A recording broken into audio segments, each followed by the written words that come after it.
The sky over Helmand Province burned amber through the smoke, and Captain Rourke Hastings had stopped counting the minutes since his last transmission went unanswered. His boots were soaked through with blood that wasn't his, and the weight of Corporal Vega's head against his shoulder had gone from reassuring to terrifying because the kid had stopped groaning 20 minutes ago. The compound walls around them were pocked with bullet impacts, and somewhere beyond the collapsed doorway, he could hear voices in Pashto growing closer. He'd done the math 3 times, 4 magazines left, 9 men still breathing, no air support inbound, no quick reaction force, no miracle coming through the mountain passes before the sun dropped below the ridgeline and the real nightmare started. He checked his watch purely out of habit, the kind of gesture that felt important even when time had stopped mattering, and wondered if anyone would bother writing the after-action report, or if they'd just label it another grid square where Americans went to die quietly. Then he heard it. Not the rotors he'd been praying for, not the fast movers screaming overhead with their clean geometry and their precision-guided solutions. This was something older, something deeper, a sound that registered in his chest before his ears made sense of it. A low, grinding turbofan growl that seemed to rise from the earth itself, angry and relentless. He tilted his head back against the wall and squinted through the dust-choked air, trying to find the source, and that's when he saw it dropping through the haze like something summoned from a darker century. The A-10 Thunderbolt came in low enough that he could see the panel damage along the port wing route, metal peeled back like torn paper, hydraulic fluid misting in the slipstream. The landing gear was partially deployed, stuck halfway in a configuration that shouldn't allow controlled flight, and there were scorch marks along the fuselage that told a story of something recent and violent. For a moment, Rourke thought he was hallucinating, that blood loss or dehydration had finally bent his mind into showing him what he wanted to see. But the sound didn't lie. That sound never lied. The aircraft rolled into a bank that should have been impossible with that much structural damage, and he watched the nose come around with the kind of precision that spoke to hands that knew exactly what they were doing. Someone keyed into the emergency frequency, and the voice that came through his headset was calm in the way that made Rourke's throat tighten because he'd heard that kind of calm exactly once before, in a firebase outside Sangin when a pilot had talked him through a 9-hour siege with nothing but words and cannon fire. The voice was filtered through static and distance, but clear enough. Havoc 2-6, this is Hog 3-1. I've got eyes on your position. Sit tight and keep your heads down. We're going to get you out. Rourke keyed his radio with a hand that shook harder than he wanted to admit. Hog 3-1, be advised we've got heavy contact on 3 sides, danger close. You are damaged and trailing fluid. Recommend you RTB and send someone with a full loadout. There was a pause, just long enough for him to hear the turbofan spool up as the A-10 came around for another pass. When the voice came back, it carried an edge that wasn't quite humor and wasn't quite anger. Havoc 2-6, I didn't fly through a rocket barrage to hear your recommendations. Mark your friendlies and trust me to do my job. He pulled the infrared strobe from his vest and tossed it into the center of the compound courtyard, watching it pulse against the dirt. Strobe is out. Friendlies marked. Copy strobe, 30 seconds. The compound fell into a strange suspension of sound, the kind of moment where even the enemy fire seemed to pause as if the world itself was holding its breath. Rourke pressed himself against the wall and grabbed Vega's plate carrier, dragging the kid deeper into cover. Around him, his Marines did the same without needing orders, their faces locked in that expression men wear when they've run out of choices and decided to believe in something because the alternative is worse. The A-10 came in from the north, impossibly low, its damaged wing dipping as the pilot compensated for the asymmetric drag. Rourke could see the 30mm cannon rotating beneath the nose, that massive 7-barrel monster that had earned its reputation in deserts exactly like this one. The first burst walked across the ridgeline, where the enemy had been concentrating their fire, and the sound was unlike anything else in modern warfare. Not the sharp crack of small arms or the whistle of incoming mortars. This was a deep, tearing roar that seemed to shake molecules apart, a sound like the sky ripping open. Dust and rock geysered upward along the impact line, and through his rifle scope, Rourke saw bodies tumbling like leaves in a wind that came from hell itself. The A-10 pulled up, trailing more fluid now, the damaged panels fluttering visibly in the airstream. It shouldn't have been flying. Everything about the aircraft's condition screamed that it should be limping toward the nearest airfield, declaring an emergency, getting on the ground before catastrophic failure turned it into a fireball. Instead, it rolled inverted at the top of its climb, hung there for a heartbeat like a statement of intent, then dropped back into a dive that brought it even lower. The second pass hit the western approach, and Rourke watched the cannon impacts march up the hillside with mathematical precision, each burst placed exactly where it needed to be to collapse the enemy's advancing line. His radio crackled. "Havoc 2-6, you've got 60 seconds before they regroup. I need you moving south toward the wadi. There's a clearing 300 meters from your position where the helo can set down." Rourke stared at the ridgeline trying to process what he just heard. "Hog 3-1, there's no helo inbound. We've been black on air support for 2 hours. There is now. I brought him with me. But he can't land in that courtyard and I can't keep these rockets off him forever, so you need to move. Now." Something in Rourke's chest unlocked. Some calculus of survival that had concluded with a wrong answer suddenly recalculating. He turned to his squad leaders and started issuing orders in the clipped shorthand of men who'd trained together long enough that sentences became unnecessary. They moved as a unit, carrying their wounded, dragging ammunition crates they couldn't afford to leave behind. The A-10 made another pass, this time firing shorter bursts, conserving ammunition but placing each round with the kind of precision that made Rourke wonder who the hell was flying that broken aircraft like it was fresh off the factory floor. They reached the wadi in 4 minutes, moving through terrain that would have taken 10 on a good day. Behind them, the A-10 continued its pattern, a damaged Angel circling overhead, buying them time with each pass. Rourke could hear the Black Hawk now, rotors beating against the thin mountain air, and he popped yellow smoke to mark their position. The helicopter came in fast and low, flaring hard, and his Marines started loading the wounded before the skids even touched dirt. Rourke was the last one to board, one boot on the deck when he looked up and saw the taking fire again. Tracer rounds reached up from a position they'd missed, and he watched the aircraft shudder as rounds punched through the tail section. The pilot didn't break off.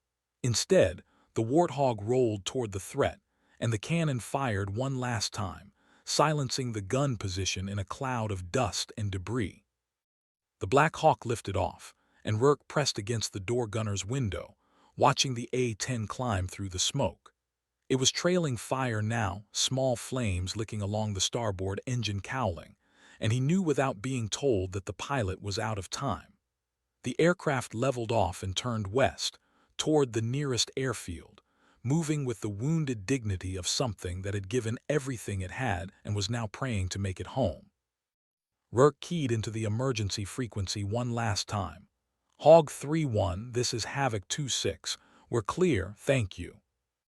The response came through broken with static and background alarms. "Glad I could help. Hog 3-1 is RTB." That was 6 months ago. The story should have ended there, with a pilot's call sign logged in a report and a bottle of whiskey shared in a ready room somewhere. But stories like that don't end cleanly, because the universe has a way of circling back to unfinished business.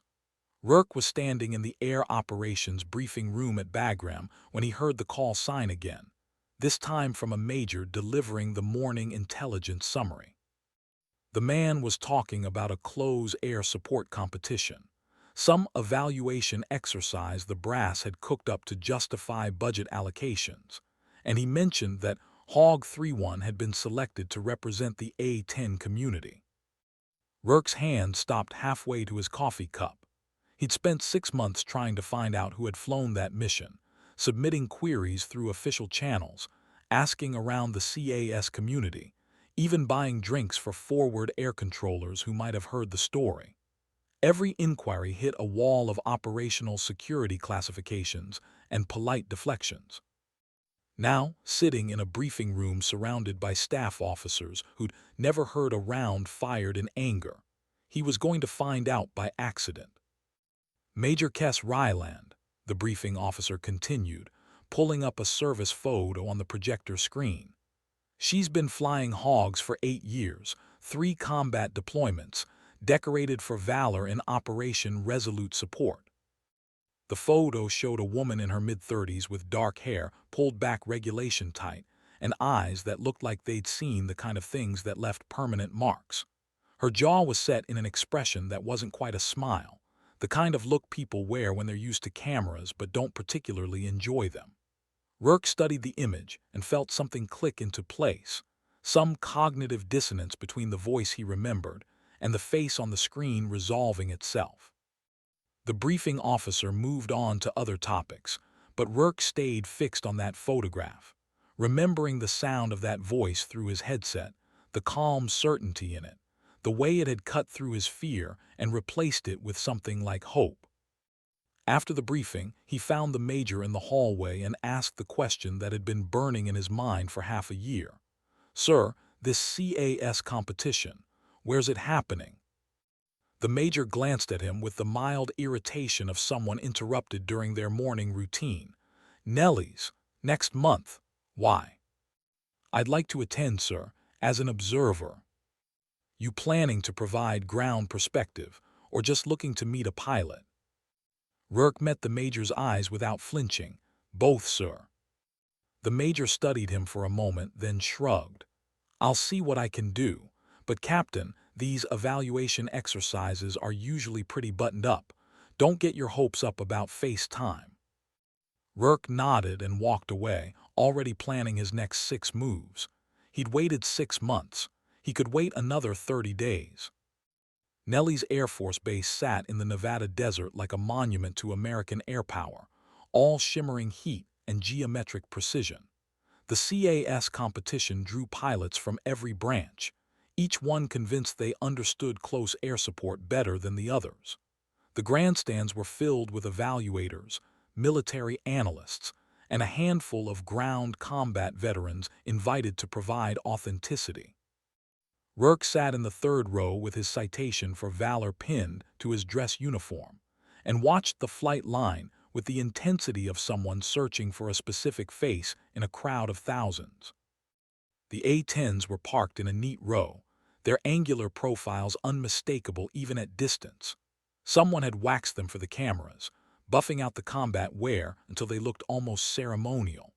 Rourke knew it was theater, the kind of performance the Air Force excelled at when they wanted to impress politicians and justify budgets.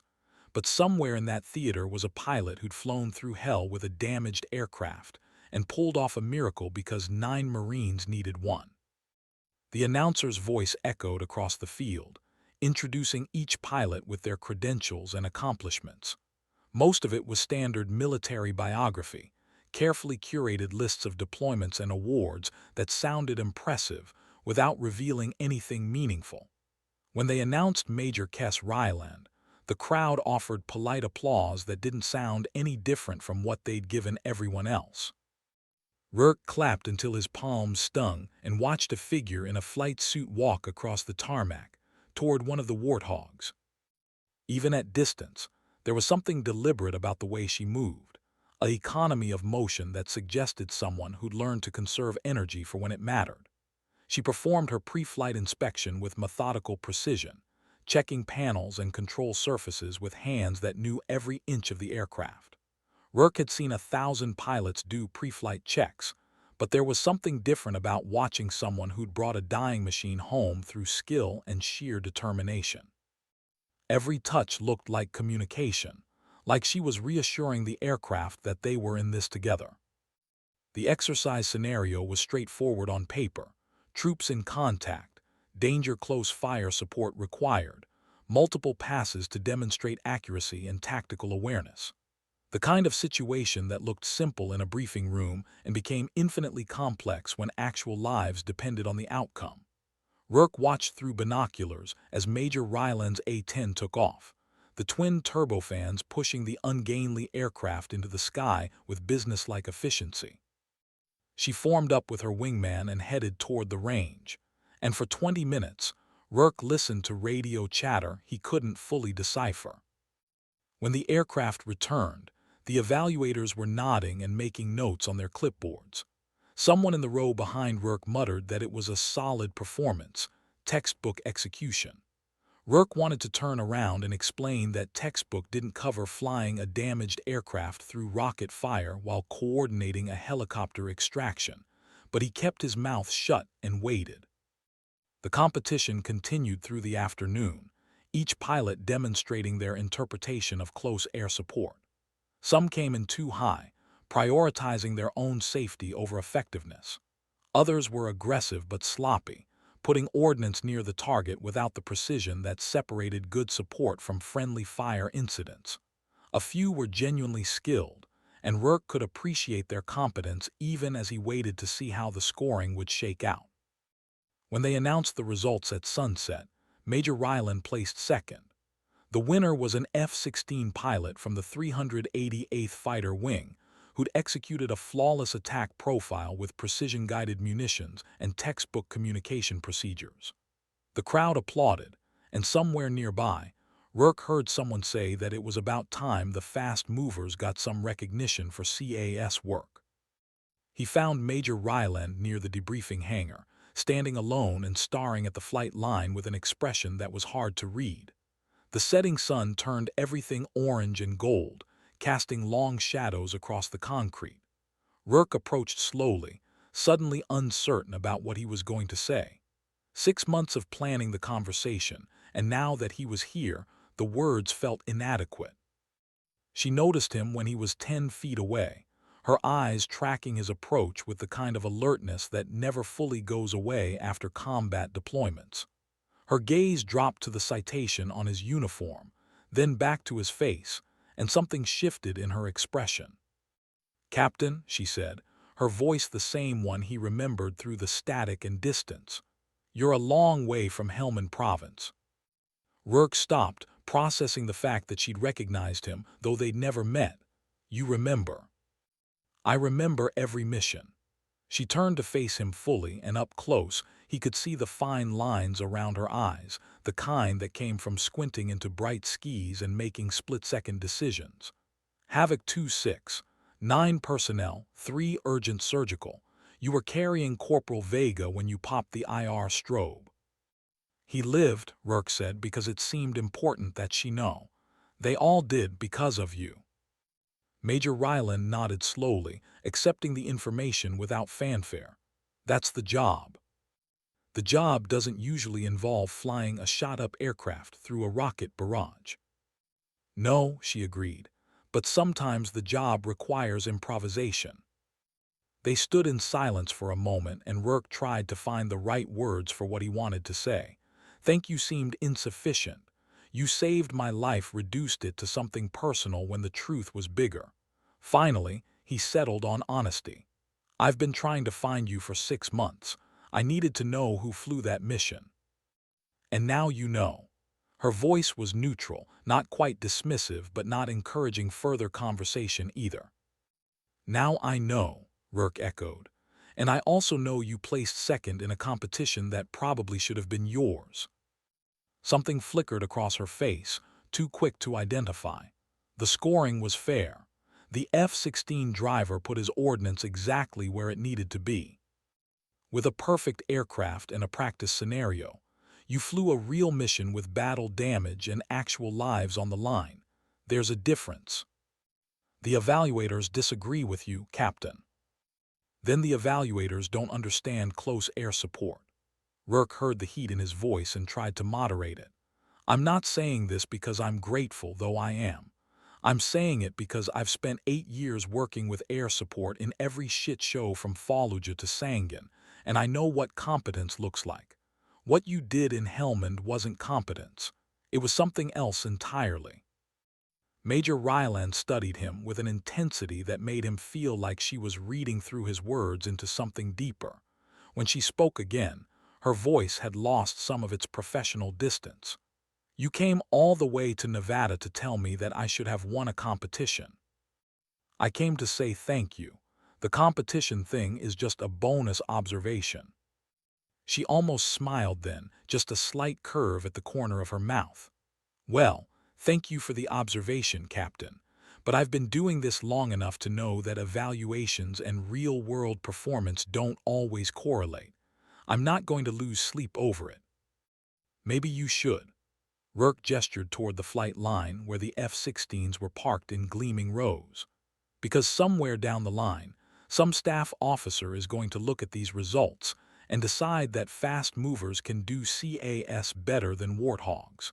And then guys like me are going to end up calling for support from pilots who have never practiced danger-close work. Is that what this is about? You're worried they're going to retire the A-10. I'm worried they're going to forget what it's designed for, what you're trained for." Major Ryland's expression hardened slightly. "The A-10 has survived retirement attempts before. It'll survive this one too, with or without my help." She glanced at her watch, a gesture that suggested the conversation was approaching its natural endpoint. "It was good to meet you, Captain Hastings. I'm glad you and your Marines made it home." She turned to leave, and Rourke felt the moment slipping away, all the things he'd wanted to say condensing into the space between heartbeats. "Major, wait." She paused, looking back over her shoulder. "That call sign, Hog 3-1, how'd you get it?" For the first time since they'd started talking, her expression shifted into something that might have been amusement. "You really want to know?" "I spent 6 months trying to find you. Yeah, I want to know."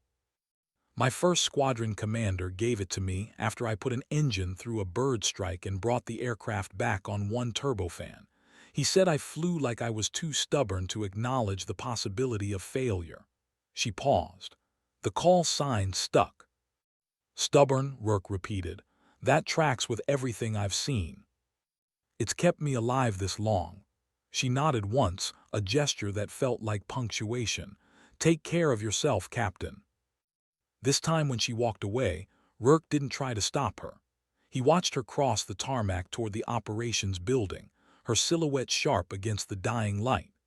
Somewhere above them, contrails painted white lines across the darkening sky, and Rourke thought about the difference between flying in controlled airspace and flying through chaos with a damaged aircraft and lives in the balance. The evaluators with their clipboards and scoring criteria couldn't measure that difference because it existed in a space beyond metrics, in the realm of judgment and courage, and the kind of skill that only revealed itself when everything was falling apart. He stayed on the flight line until full dark, watching the aircraft shapes dissolve into shadow, and made himself a promise that 6 months ago would have seemed impossible. He was going to make sure people understood what he'd witnessed, even if it took the rest of his career. The thing about military stories is they never end cleanly. They branch and reconnect, weaving through careers and deployments until the original incident becomes part of a larger pattern. Rourke went back to his unit and spent the next year deploying to places where precision mattered more than speed, where the difference between competent air support and exceptional air support was measured in lives saved rather than ordnance expended. Every time he worked with A-10s, he found himself evaluating the pilots against a standard they didn't know existed, asking questions that probably seemed strange to people who hadn't been in that compound in Helmand Province. He heard about Major Ryland occasionally, the way news travels through military networks that operate below official channels. She'd been promoted to lieutenant colonel and given command of a squadron.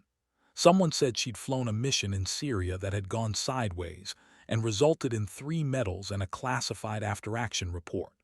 The details were vague, but the pattern was clear. She was still out there, still flying into situations that required more than textbook solutions. Rourke was at Fort Benning, instructing a course on air-ground integration, when he got the call. His former company commander, now a colonel, wanted him at the Pentagon for a briefing on close air support doctrine. The invitation was phrased as a request, but they both knew it was an order dressed up with polite language. The Pentagon was everything Rourke hated about the military condensed into 5 sides of concrete and bureaucracy.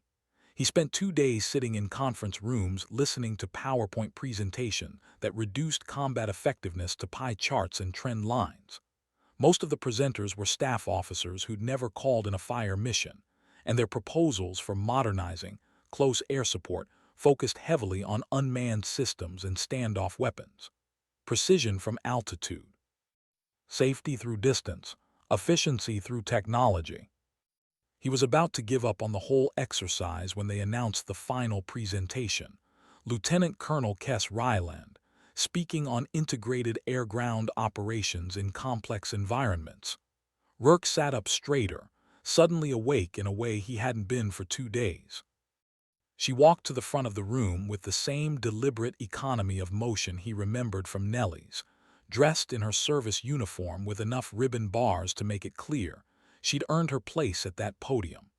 The PowerPoint behind her showed an A-10 silhouette, and when she spoke, her voice carried the kind of authority that came from practical knowledge rather than theoretical study. "Gentlemen and ladies," she began, "I'm here to talk about the difference between close air support in doctrine and close air support in practice. The difference, it turns out, is everything." For 40 minutes, she walked them through scenarios that couldn't be solved with standoff weapons or high-altitude precision strikes. Urban environments where collateral damage restrictions meant pilots needed to see their targets with Mark 1 eyeballs.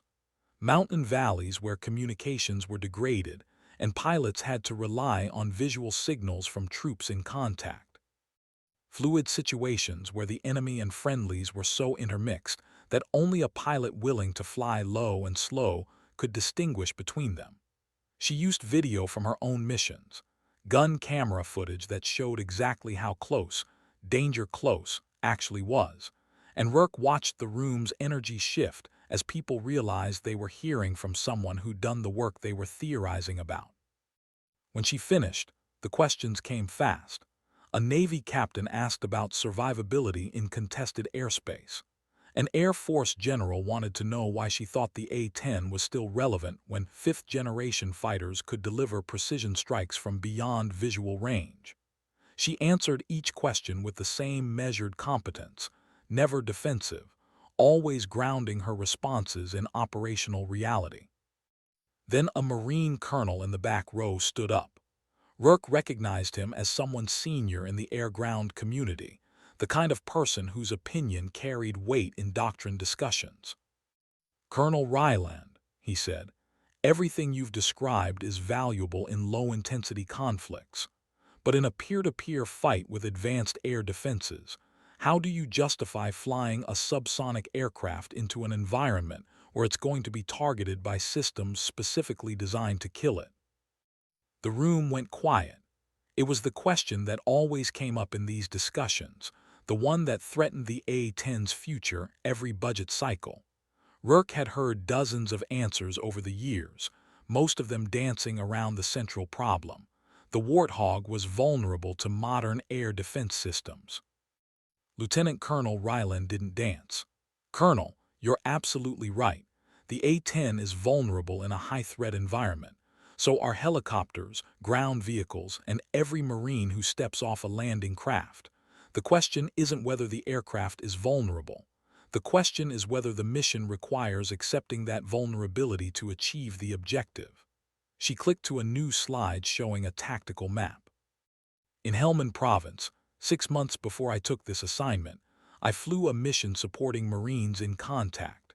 My aircraft took damage from multiple weapon systems. By your logic, I should have broken off and let someone with a safer platform handle it. But the safe platforms couldn't see the targets through the terrain, and the Marines on the ground didn't have 6 hours to wait for higher headquarters to coordinate a different solution. So I stayed and did the job with the aircraft I had, because that's what close air support actually means." She looked directly at the Marine colonel, and Rourke saw something pass between them, an understanding that transcended the theoretical nature of the discussion. "Sir, If your doctrine doesn't account for situations where vulnerability is the price of effectiveness, then your doctrine is designed for conflicts that don't exist. The colonel sat down, and Rourke noticed he was nodding slowly. Around the room, other people were making notes, and the general who'd asked about relevance was leaning back in his chair with an expression that suggested he was recalculating assumptions. When the briefing ended, Rourke waited until most of the room had emptied before approaching. Lieutenant Colonel Ryland was gathering her materials, and she glanced up as he drew near. "Captain Hastings," she said, something that might have been warmth in her voice. "Still following my career." "Lieutenant Colonel," he corrected, pointing at his own insignia. "And yes, apparently I am." "Congratulations on the promotion."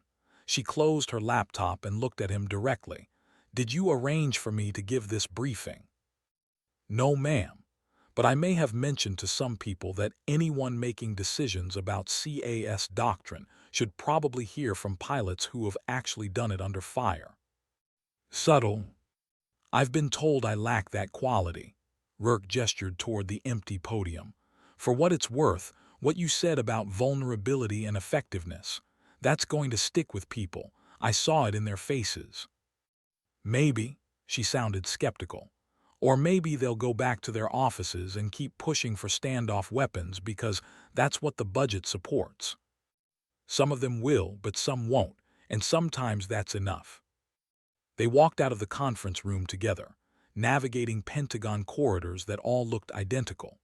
Somewhere in the maze of hallways, Rourke found himself talking about the course he was teaching, the difficulty of explaining to young officers why close air support was as much art as science.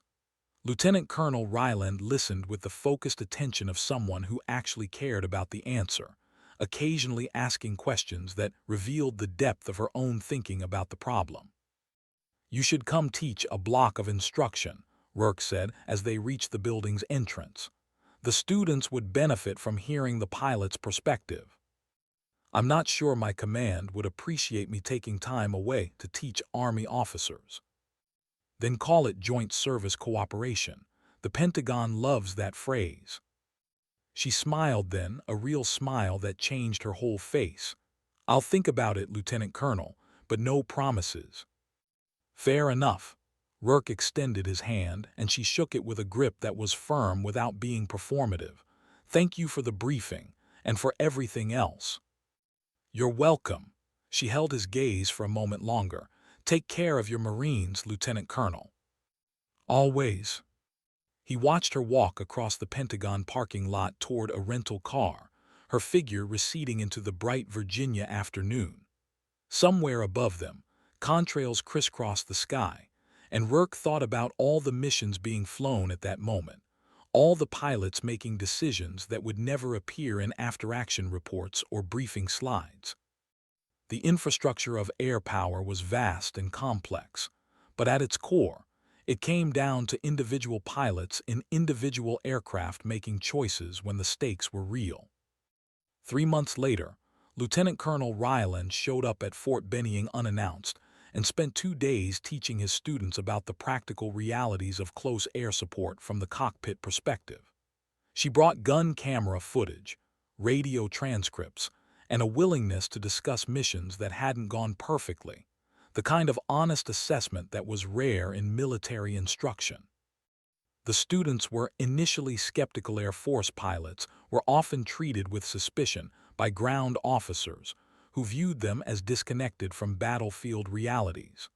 But she won them over with specificity and tactical knowledge that matched their own. On the second day, she used the Helmand Province mission as a case study, walking through each decision point and explaining the factors that had influenced her choices. She described the moment she'd first seen the compound through the damaged canopy, the calculations she'd run about fuel and ammunition, and how many passes she could make before the aircraft became unflyable. She talked about coordinating with the Black Hawk pilot, a man she'd never met before that day, building trust through radio communication while simultaneously prosecuting targets. And she discussed the moment she'd taken fire during the final pass, the way the aircraft had shuddered when rounds punched through the tail section, and her decision to silence that gun position, even though it meant flying through more fire with an aircraft that was already critically damaged. Decision-making under pressure isn't about having perfect information, she told the class. It's about making the best choice you can with the information available, then living with the consequences. In that moment, I had 9 Marines on the ground who needed someone to stand between them and the people trying to kill them. Everything else was secondary. After the class, several students stayed to ask questions, and Rourke noticed how they'd shifted from viewing her as an Air Force briefer to seeing her as someone who'd been through the same kinds of situations they were training for. That evening, over dinner at a restaurant off post, she told him that teaching had been more rewarding than she'd expected. "They're good kids," she said, working through a steak with the focus of someone who viewed meals as fuel rather than entertainment. "Smarter than I was at their age." "They're motivated," Rourke agreed, "but they don't have your experience yet." Nobody does until they get it. That's the problem with military training. We can simulate everything except the actual weight of consequences. "Is that what you're thinking about, the weight?" She set down her fork and looked at him with an expression that was harder to read in the restaurant's dim lighting. "I think about it all the time. Every mission that goes well, every time someone makes it home because I put ordnance where it needed to be, and every time I wonder if I could have done it better. You saved my life and the lives of my Marines. I'm not sure how much better you could have done. I could have arrived earlier. I could have been closer when you made contact. I could have prevented you from being in that situation in the first place." Rourke shook his head. "That's not how causality works, Colonel. You can't take responsibility for every link in the chain." "Maybe not, but I can try to be better at the parts I control." She picked up her fork again, the moment of vulnerability passing. "That's why I agreed to teach your class. If I can help them understand the tactical picture from the air, maybe they'll make better decisions when they're the ones calling for support."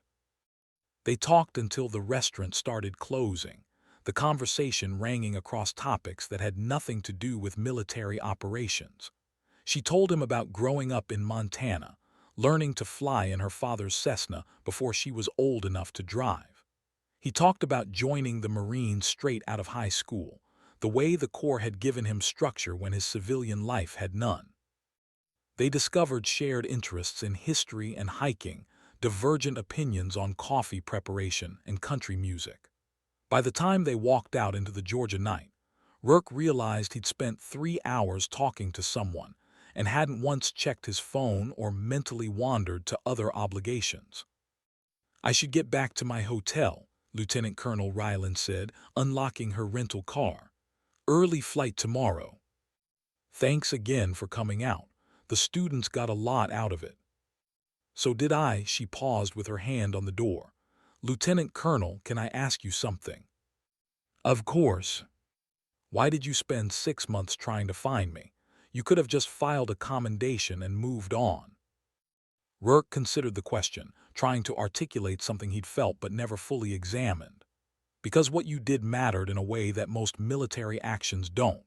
Not just tactically, though that was exceptional, but in terms of what it represented. You could have followed doctrine and protected yourself. Instead, you took a calculated risk and saved 9 lives. That kind of decision-making is what separates competent professionals from people who genuinely understand the mission. I wanted to know who made that call, and I wanted them to know it was noticed."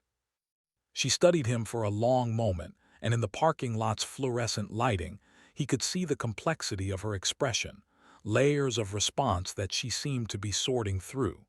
Finally, she said, "Thank you for noticing, Lieutenant Colonel.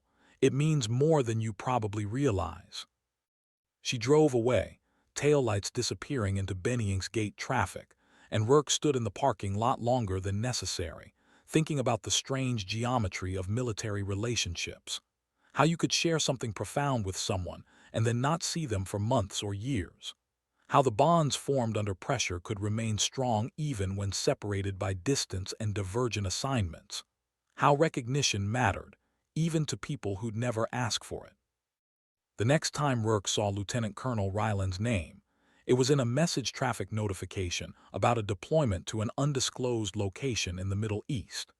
The details were sparse operational security classifications, ensured that, but reading between the lines suggested she was part of something significant, the kind of operation that would probably be declassified in 20 years and studied in staff colleges.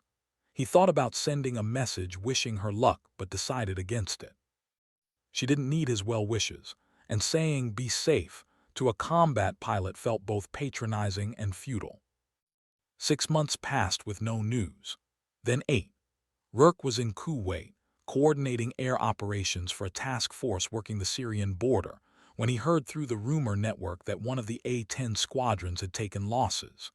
The details were vague and contradictory, the way combat information always was before official reports solidified the narrative, but someone said that a pilot had gone down in contested territory, and there was a rescue operation underway. Rourke spent 3 days checking message traffic obsessively, trying to find confirmation or denial. The official channels maintained operational silence, and the unofficial networks offered nothing but speculation. He was starting to convince himself that the rumor had been exaggerated or misidentified when a colonel he'd worked with in Afghanistan sent him a secure message with a single line. "Ryland's bird went down. She's alive. Expect more in 48 hours." The relief was physical, a loosening in his chest that made him realize how tightly he'd been holding his breath. Alive meant different things depending on context: alive but captured, alive but injured, alive but stuck behind enemy lines. But it was infinitely better than the alternative. He forced himself back to his normal duties, working through coordination problems and resource allocation issues that suddenly felt trivial compared to whatever Lieutenant Colonel Ryland was experiencing. The full story emerged gradually, pieced together from classified briefings and carefully worded press releases.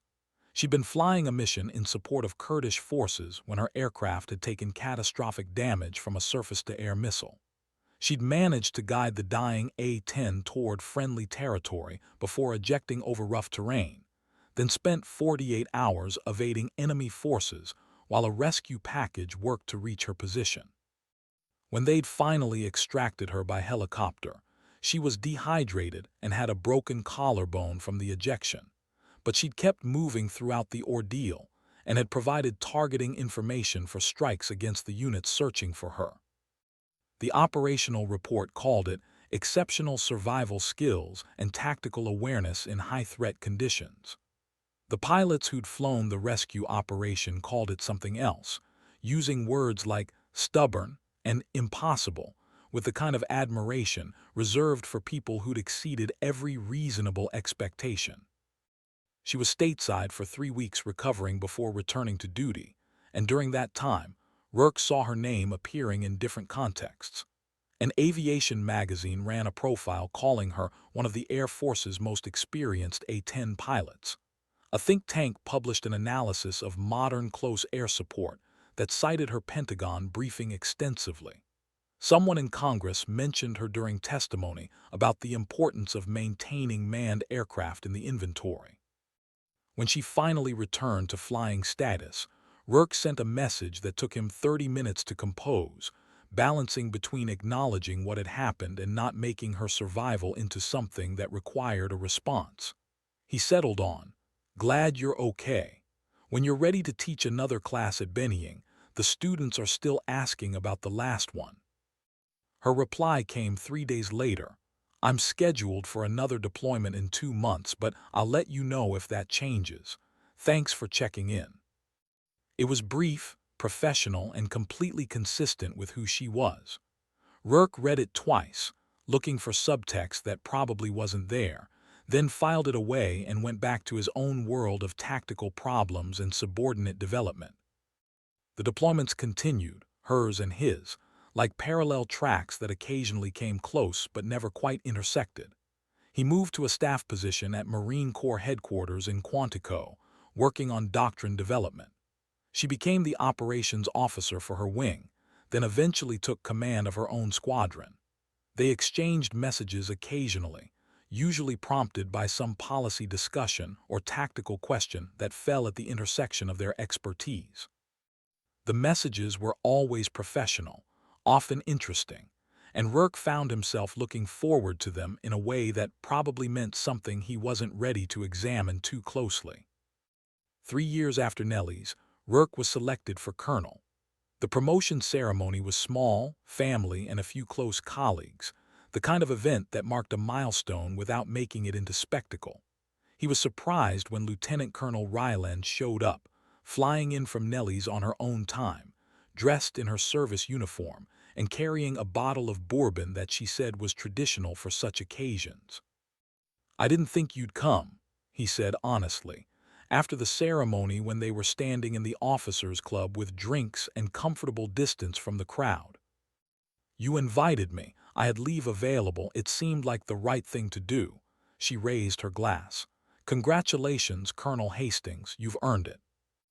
They touched glasses, and Rourke realized this was the first time they'd seen each other in person since Fort Benning, 3 years collapsing into an afternoon's conversation as if no time had passed at all.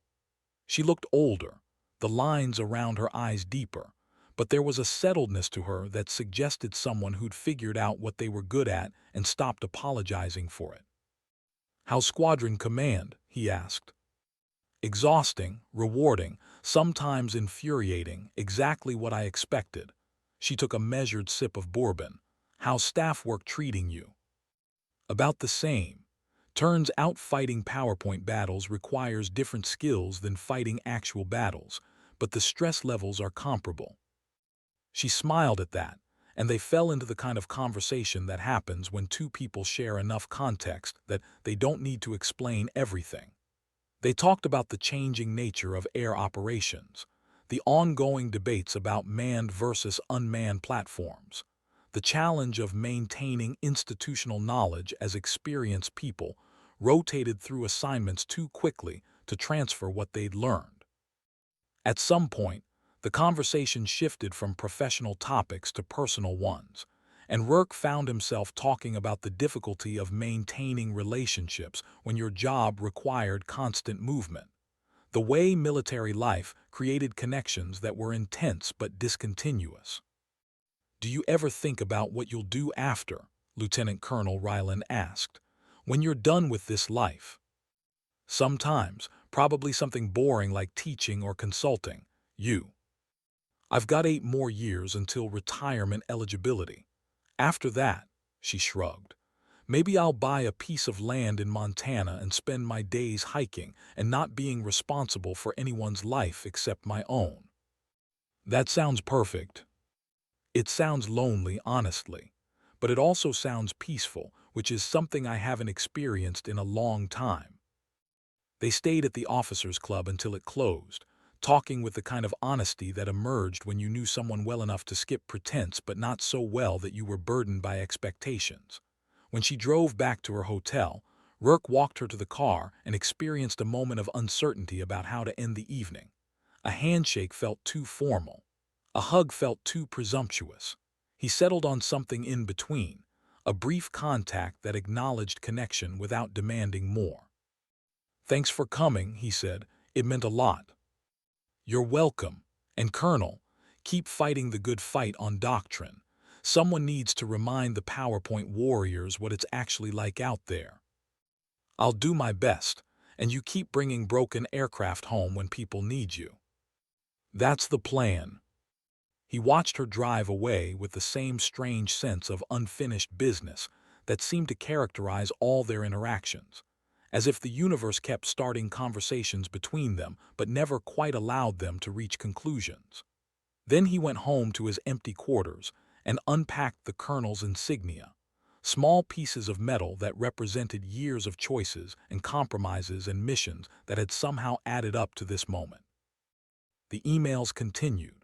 Sometimes they'd go months without contact, then suddenly exchange a dozen messages about some tactical question or policy debate. Rourke learned to read the gaps between her words, the careful way she discussed difficult missions without revealing classified details, the occasional exhaustion that leaked through despite her professional tone.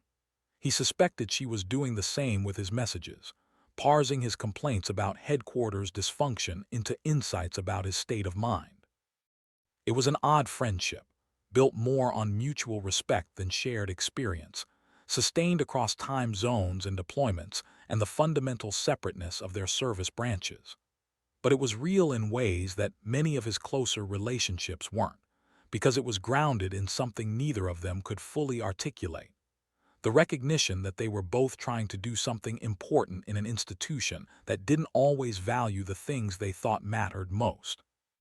4 years after the promotion ceremony, Rourke was at the Pentagon again, this time as the Marine representative to a working group on future close air support requirements.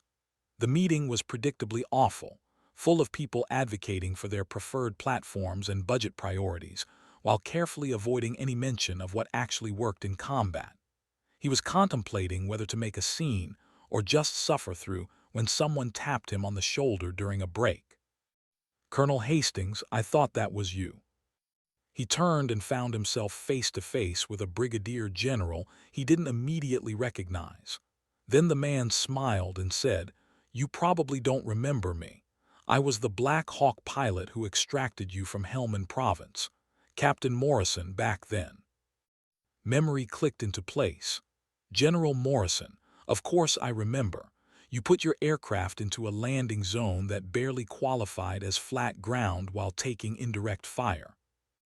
Lieutenant Colonel Ryland called in that fire mission personally, walked me through the approach over the radio. She had every gun position in the area either suppressed or eliminated by the time I landed. Morrison gestured toward the conference room where the meeting was about to reconvene.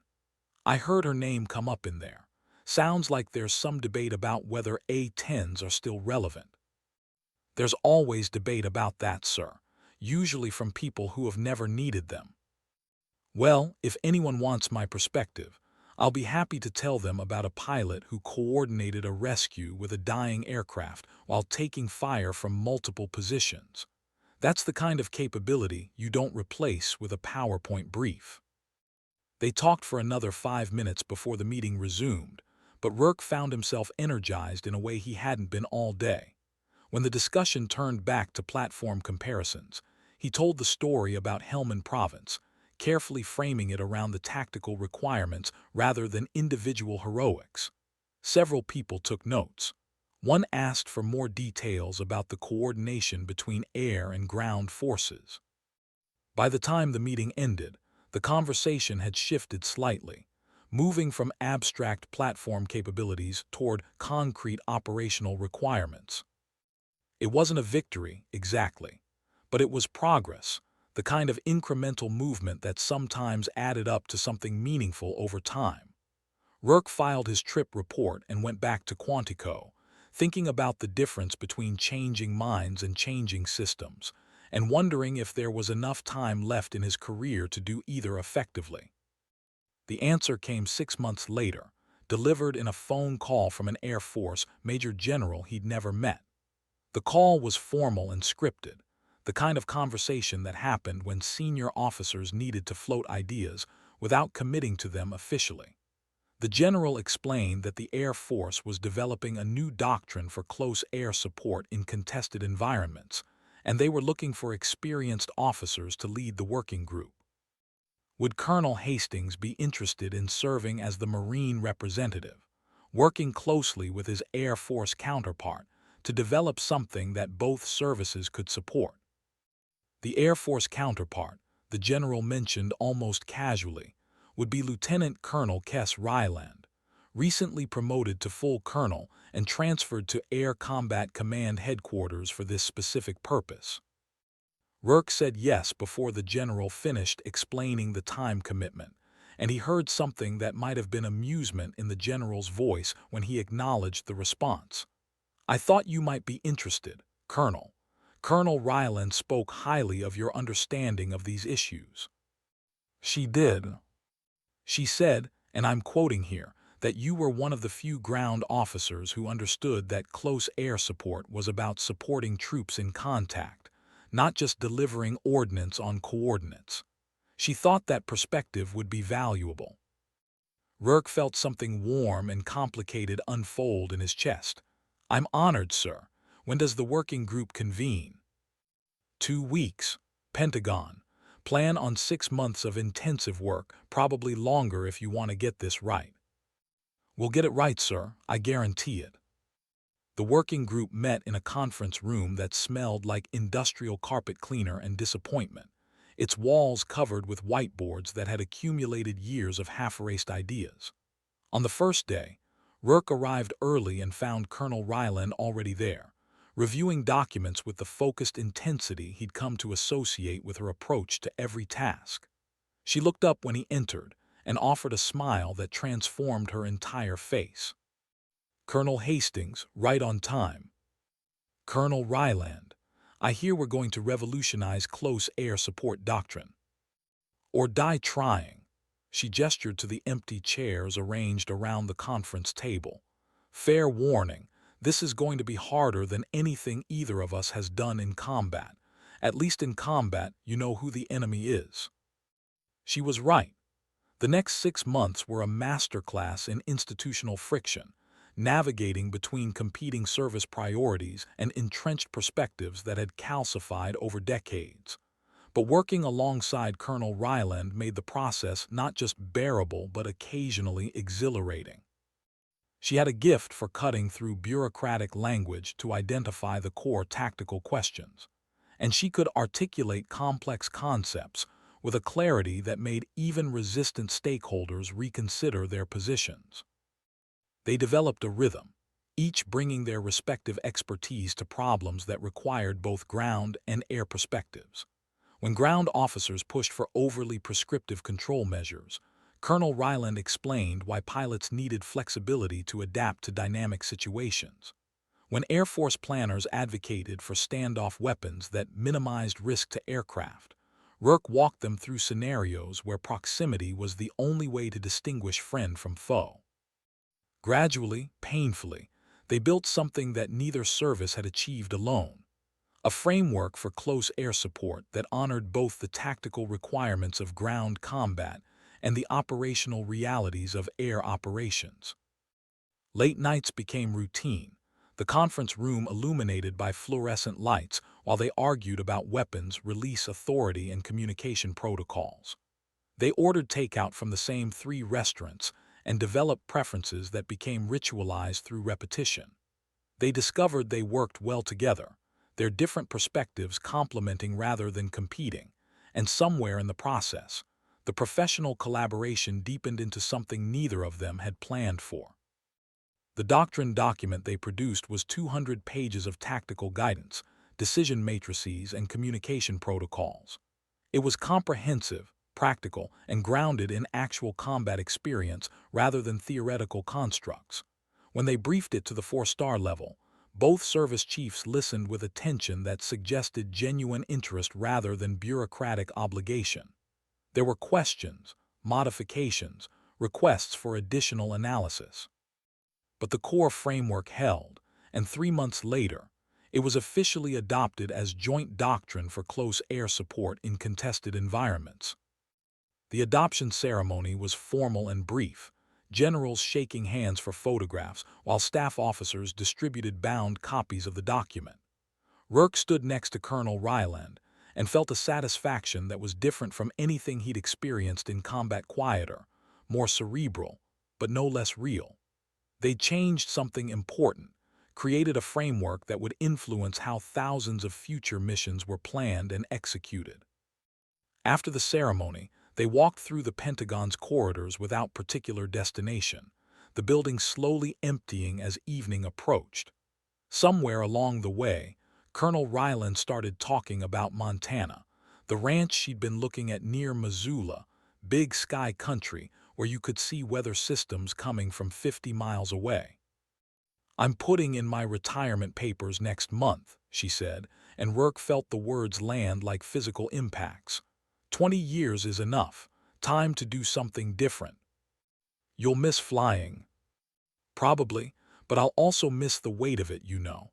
The constant awareness that someone's life might depend on you getting it exactly right." She paused at an intersection of corridors, looking at him directly. What about you? How much longer are you planning to do this? I've got 5 years until retirement eligibility. After that, he shrugged, haven't figured it out yet. You should think about Montana. The ranch I'm looking at has enough land for 2 people to stay out of each other's way, if they wanted to. Rourke processed the suggestion, trying to determine if it was serious or just casual conversation. Are you offering me a job as a ranch hand, Colonel? I'm offering you an option, Colonel, for when you're done with this life and want something different. Her expression was neutral, carefully balanced between invitation and retreat. Think about it. She walked away before he could respond, disappearing into the Pentagon's maze of identical hallways, and Rourke stood there thinking about the difference between what people said and what they meant, the way military culture created layers of indirection that made simple statements into complex negotiations. He thought about it for 5 years. During that time, he moved through assignments that carried more responsibility and less satisfaction, watching the doctrine he'd helped create get implemented unevenly across commands. He stayed in touch with Colonel Ryland, now Ms. Ryland, civilian, ranch owner in Montana, through occasional messages that were friendly but never quite personal. She sent photos of the property, mountains rising behind wooden fence lines, sky huge and empty in ways that made the Pentagon seem even more claustrophobic by comparison. He sent updates about the doctrine's adoption, battles won and lost in the endless fight over resources and priorities. They never quite discussed the invitation she'd extended, leaving it hanging in the space between messages like a question neither of them wanted to force into a definitive answer. When Rourke finally put in his retirement papers, the decision felt less like a choice and more like an acknowledgement of something inevitable. He was tired in a way that sleep couldn't fix, worn down by years of trying to make institutional systems care about things that mattered more than bureaucratic efficiency. The retirement ceremony was larger than his promotion had been, attended by generals who offered polite praise and colleagues who understood that he was leaving behind work that was genuinely important. He accepted it all with the grace expected of a colonel finishing a distinguished career, and he thought about big skis and mountains and the possibility of doing something different. The drive to Montana took 5 days, Rourke refusing to rush through the geography as it gradually transformed from eastern forests into plains and finally into mountain country. He'd called ahead to let Kes know he was coming. They'd moved to first names in her retirement, a shift that felt more significant than it probably should have, and she'd responded with characteristic directness. The guest room is ready whenever you get here. The ranch was 40 minutes outside Missoula, accessed by a dirt road that wound through terrain too rough for casual visitors. When Rourke pulled up to the main house, Kes was standing on the porch in jeans and a work shirt, looking more relaxed than he'd ever seen her in uniform. She'd let her hair grow slightly longer, and there were paint stains on her hands that suggested projects unrelated to military operations. "Colonel Hastings," she said, smiling, "you look lost." Former Colonel Hastings, and I prefer to think of it as exploring new territory. "Well, come inside and explore some coffee. You look like you need it." The house was modest but well-maintained, furnished with the kind of practical comfort that suggested someone who valued function over aesthetics. They sat at a kitchen table worn smooth by decades of use, and Kes poured coffee from a pot that looked like it had been brewing since dawn. "So," she said, settling into her chair with the easy posture of someone completely comfortable in their environment, "are you here to visit, or are you here to stay?" "I don't know yet," Rourke admitted. "Thought I'd see what Montana looks like before making any permanent decisions." "Smart." She took a sip of coffee, studying him over the rim of her mug. "For what it's worth, I think you'll like it here. It's quiet in ways that take some getting used to, but once you adjust, you won't want to go back." "How long did it take you to adjust?" "About 6 months. The first 3 were hard. I kept waiting for mission alerts or phone calls at 3 in the morning. Then one day I woke up and realized I'd slept through the night without checking my phone once, and I knew I was going to be okay. They spent the afternoon walking the property, Kess pointing out improvements she'd made and projects she was planning. The ranch had good bones but needed work, the kind of ongoing maintenance that provided purpose without overwhelming.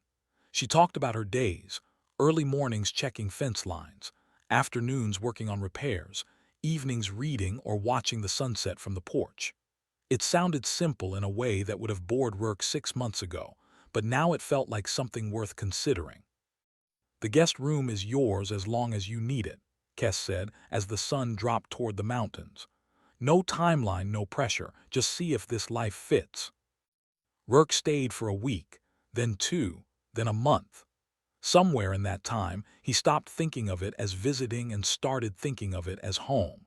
He helped with fence repairs and learned the rhythms of the property, discovered that physical work after years of staff duties felt like reclaiming something fundamental about himself.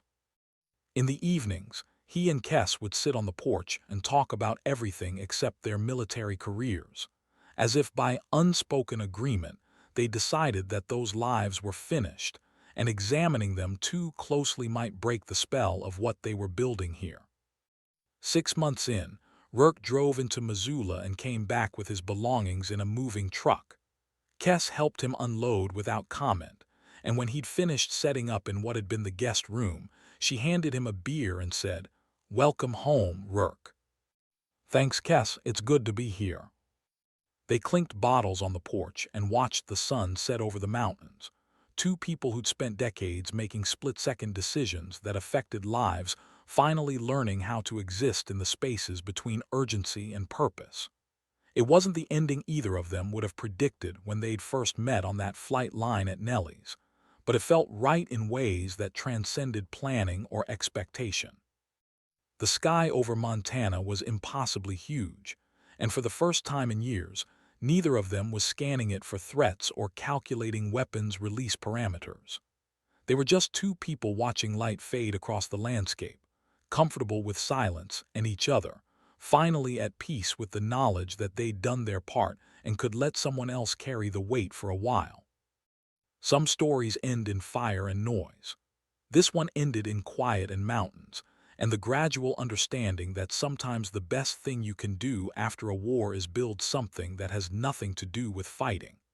They'd flown through hell and brought broken things home, and now they were learning how to fix themselves with the same stubborn determination that had kept them alive when everything was falling apart. The work continued, because that's what people like them did. They worked the land, maintained the fences, watched the seasons change with the kind of attention they'd once reserved for tactical situations. And sometimes, when the sky was particularly clear and they could hear aircraft passing overhead, they'd pause in whatever they were doing and listen to that distant turbofan sound, remembering who they'd been and grateful for who they'd become. It wasn't glory. It wasn't medals or citations or the kind of recognition that made headlines. It was just two people who'd survived something difficult building a life that mattered in quieter ways, and that felt like enough.